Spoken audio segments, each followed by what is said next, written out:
Bonjour à toutes et à tous. Merci d'être venus. J'espère que je pourrai introduire rapidement les débats sur cette thématique qui est importante. Je parlerai en 4 temps, en fait. Le premier temps sera pour moi une courte introduction sur la problématique du burn-out ou épuisement professionnel. Ensuite, je présenterai, selon moi, ce que il faut entendre par épuisement professionnel.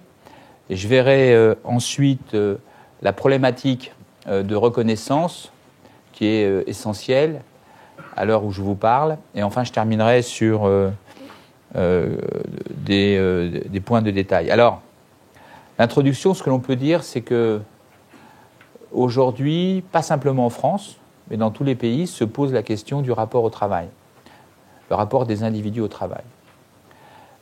On parle beaucoup, depuis que nous avons lancé la grande enquête de janvier 2014, de la question du burn-out, puisque je ne sais pas si vous le savez, mais nous avons fait en fin d'année 2012 un premier colloque en septembre 2012 où Martine était présente et où tous les syndicats étaient présents.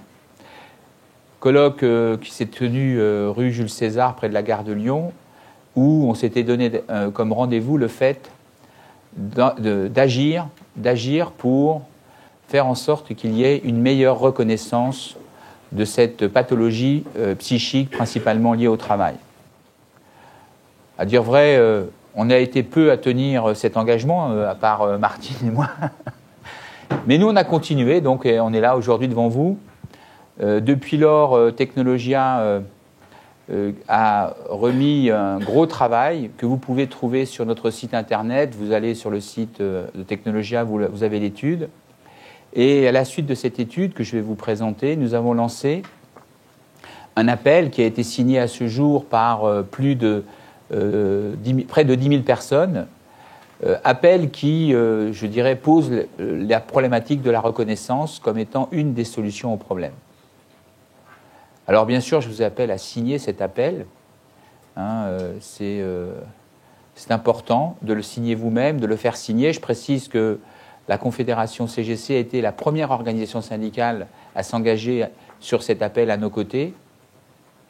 Depuis lors, en fait, moi j'ai sillonné la France, j'ai dû faire une quinzaine de meetings. Hier, j'étais par exemple à Lyon, à l'Université de Lyon, où il y avait 350 personnes.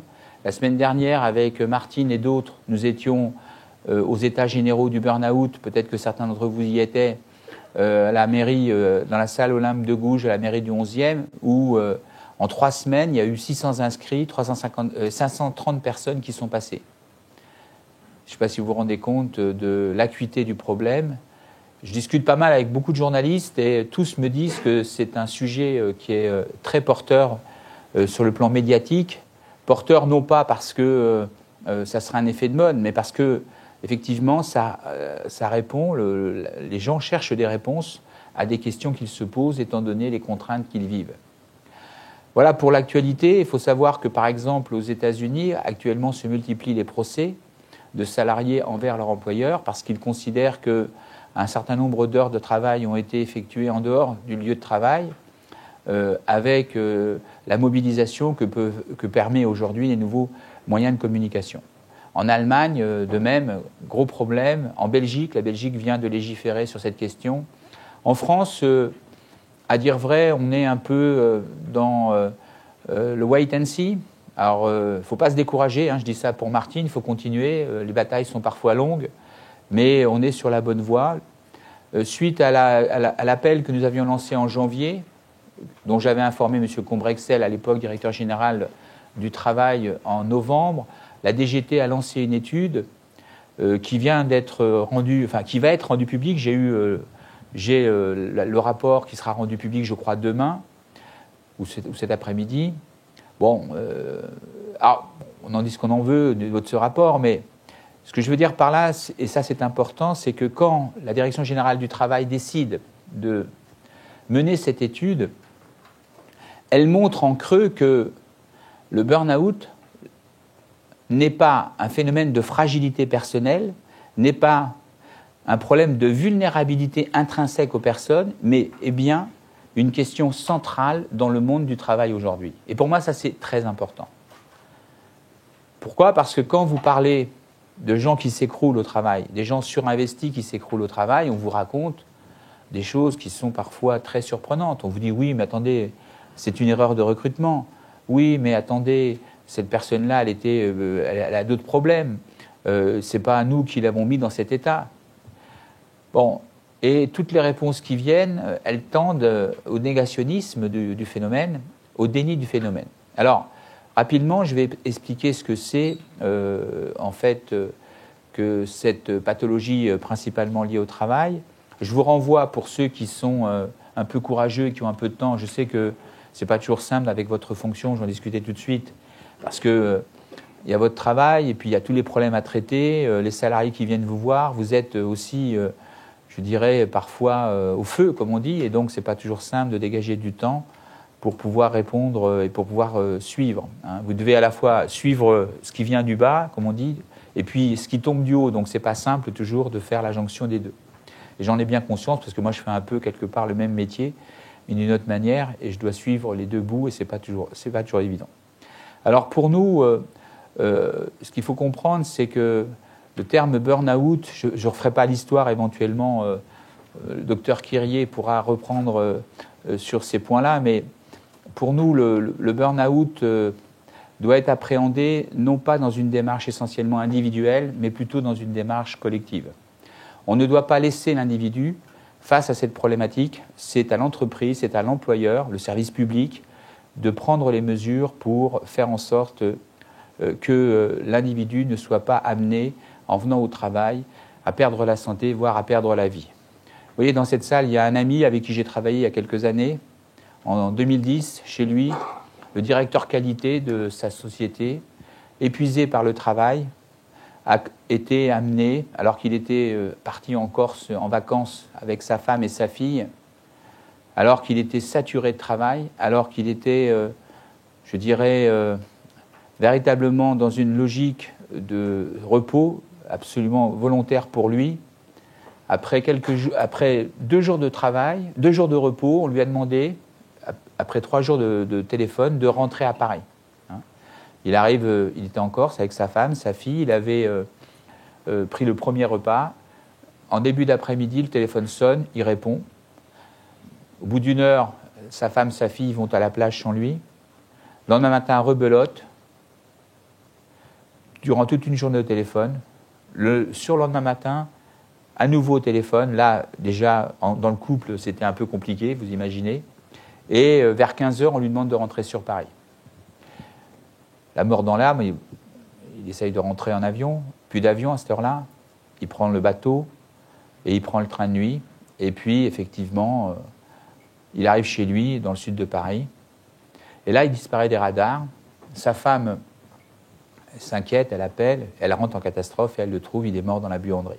Cette histoire-là, elle est vraie, quelqu'un peut vous l'attester dans la salle, je l'ai vécue, je l'ai analysée.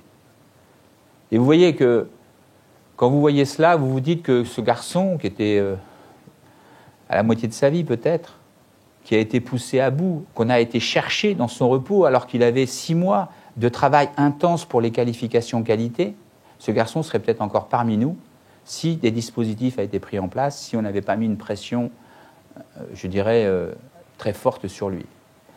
Et on oublie souvent de dire que le burn-out, l'épuisement professionnel, est un facteur prédictif de suicide.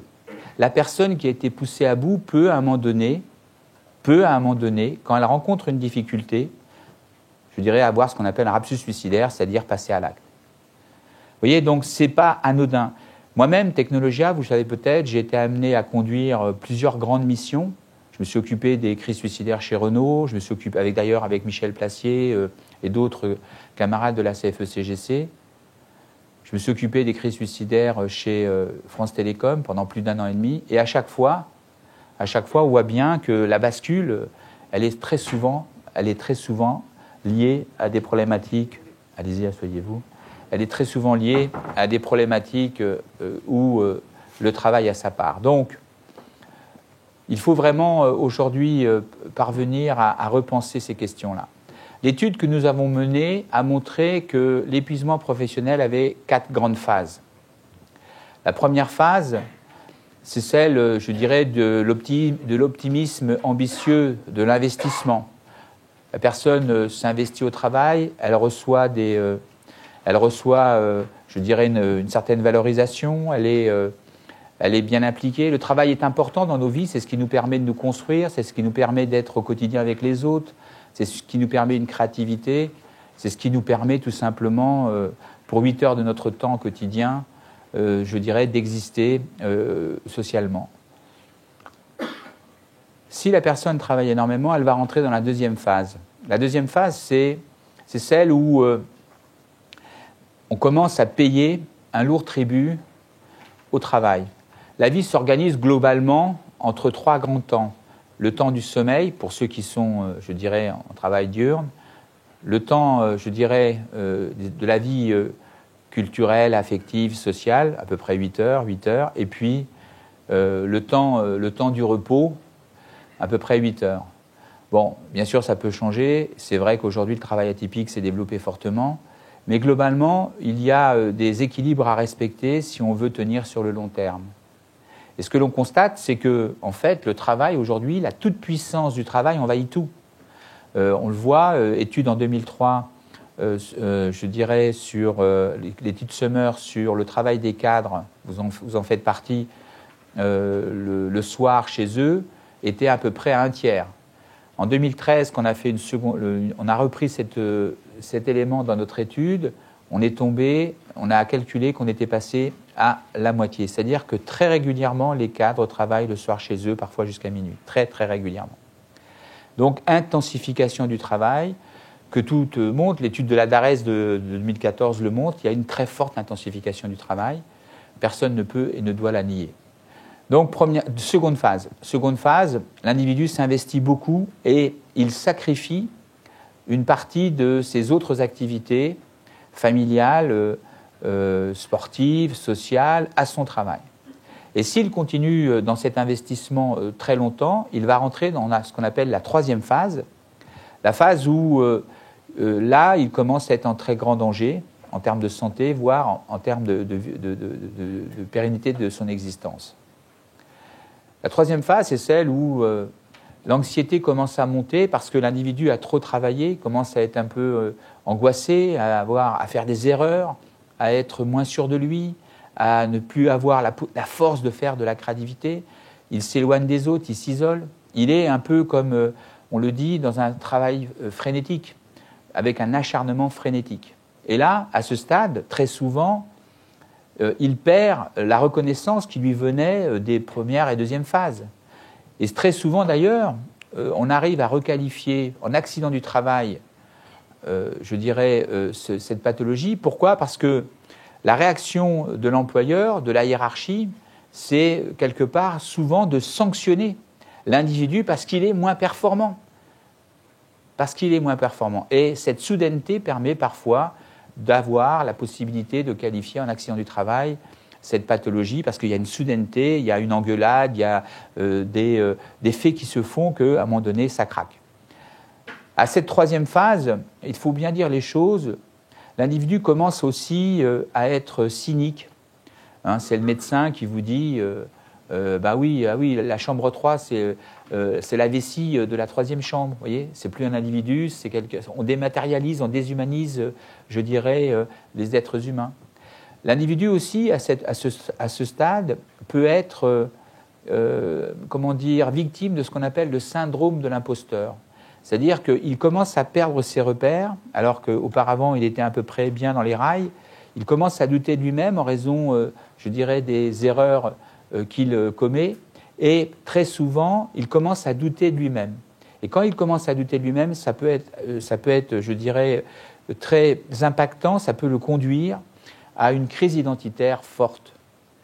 Ce qu'il faut dire aussi, c'est que très souvent, à la troisième phase, parce que c'est jouissif de travailler beaucoup et d'avoir de la reconnaissance, c'est jouissif d'être, je dirais, quelque part, celui qui se distingue par son effort, par son travail. Très souvent, l'individu, la personne, va chercher à reconquérir la reconnaissance qu'il avait en travaillant encore plus. C'est-à-dire que il se remet une louche, comme on dit, pour essayer de revenir au niveau. Et là, il peut effectivement souvent passer à la 4e phase, qui est celle de l'effondrement. L'effondrement peut être de différentes sortes, AVC, infarctus. Nous, on a beaucoup travaillé avec la fédération, je dirais, de cardiologie française, présidée par Jacques Beaune, qui est un de mes amis, et il vous dirait qu'aujourd'hui, le travail représente un des facteurs considérables, la suractivité de maladies cardiovasculaires.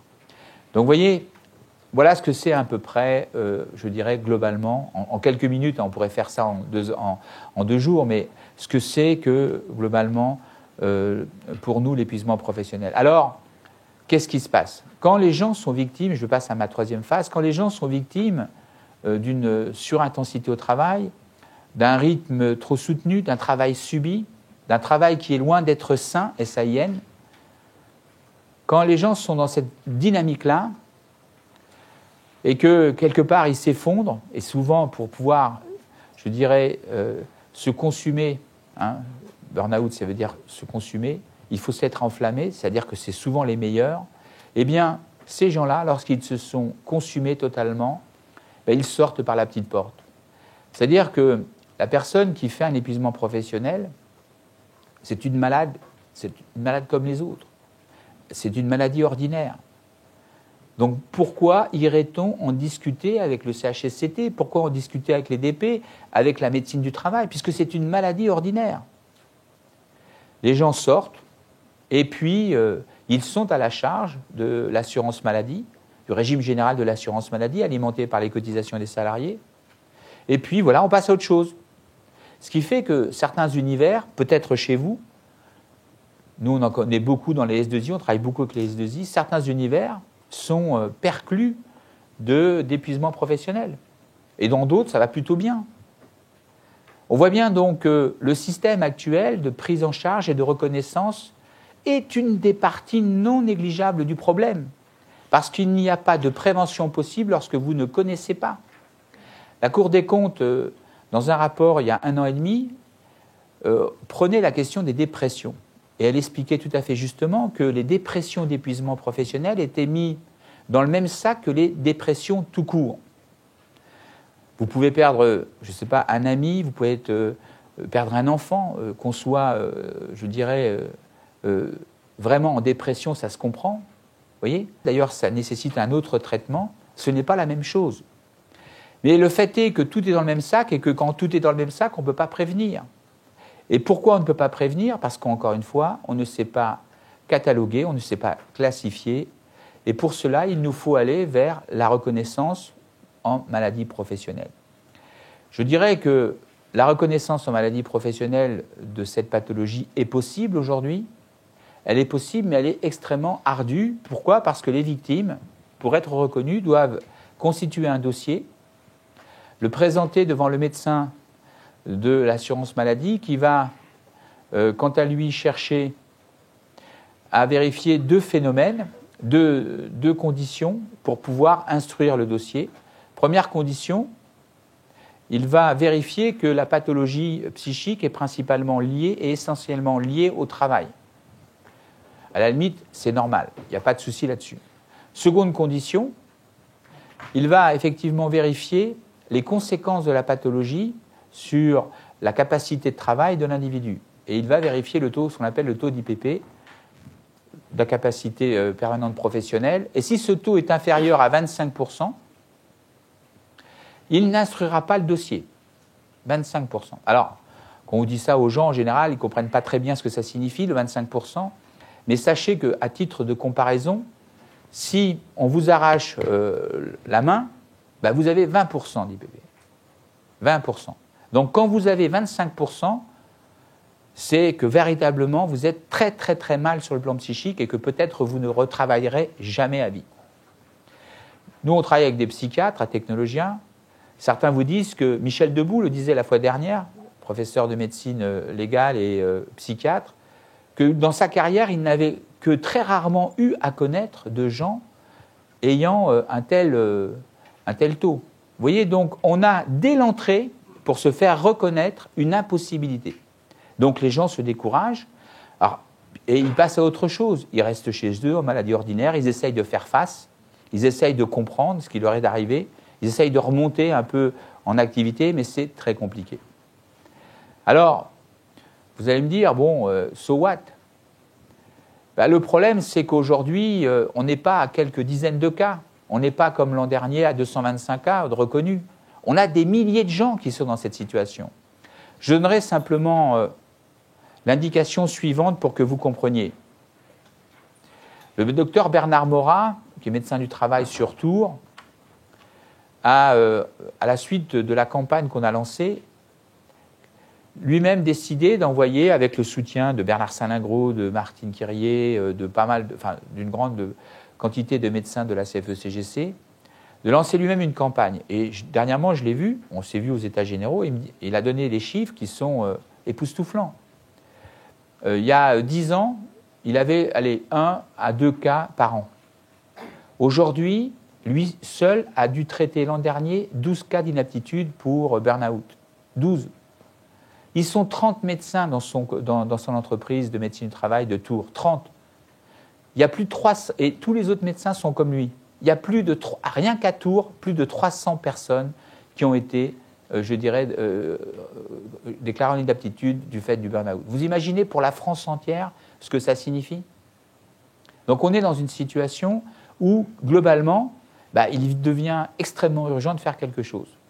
D'où le rapport de la DGT, d'où certaines campagnes qui visent à réhabiliter le travail et à faire en sorte qu'on ait le bonheur au travail. Moi, je suis pour le bonheur au travail. J'ai conscience de l'importance de la valeur travail, mais je sais qu'il faut, comme on l'a fait par ailleurs sur le suicide, y compris le soutien de la CFE-CGC, il faut trouver des mesures pour pouvoir permettre d'avancer dans le traitement. Le traitement, il est à 3 niveaux. Individuel, la prise en charge, je n'ai pas le temps de le traiter. Au niveau du collectif de travail, soit secteur public, soit entreprise, je n'ai pas vraiment le temps. Et puis vous l'avez vu, puis vous avez un 4 pages que je vous ai donné qui explique bien. Par contre, qu'est-ce qu'on peut faire au niveau de l'État ? L'État doit considérer que l'épuisement professionnel est une priorité, je dirais, de santé publique.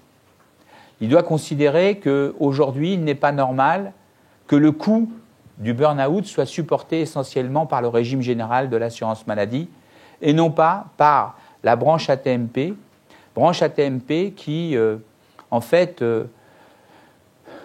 est alimentée essentiellement par les cotisations des employeurs. Donc nous, on considère que tant qu'on n'aura pas, je dirais, à un moment donné, une sanction de mauvais comportement, eh bien, ça durera. Donc, il faut pouvoir calculer, mesurer, qualifier le burn-out. Et la seule manière que je connaisse aujourd'hui, c'est une véritable reconnaissance au titre des maladies professionnelles. Et je terminerai par cela en disant qu'aujourd'hui, ce que je vois, c'est que globalement, on a progressé, on a beaucoup progressé dans la prévention dans les entreprises pendant quelques années, mais globalement, il n'y a pas de qualité process, on n'arrive pas vraiment à changer, à faire changer les choses pour que le travail reprenne sa véritable dimension, c'est-à-dire sa dimension protectrice pour les salariés. Voilà pourquoi donc il faut aller vers cette reconnaissance, vers ces tableaux ou vers cet abaissement du seuil. Je vous remercie.